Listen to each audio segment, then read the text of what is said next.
Qu'est-ce que vous pensez de toute l'activité des sympathisants et aussi des membres de l'UMP sur la toile, notamment tout ce qui est caricature de François Hollande?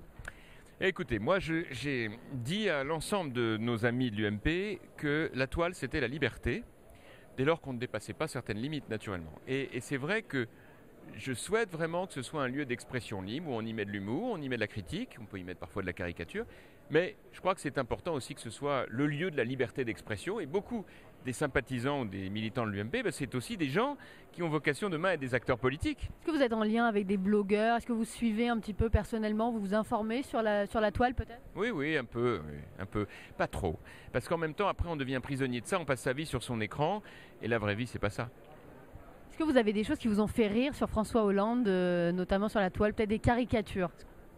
Oh, écoutez, non, ça me fait pas rire parce que c'est pas toujours très fin, mais voilà, ça fait partie de l'expression du débat, voilà. Oh, écoutez, ce qui m'a surtout fait sourire, c'est de voir que l'auteur de cette phrase était son ami Fabius, voilà, ce qui montre qu'au sein de ce parti, ils se font des risettes, mais voilà, c'est un peu comme nous, quoi.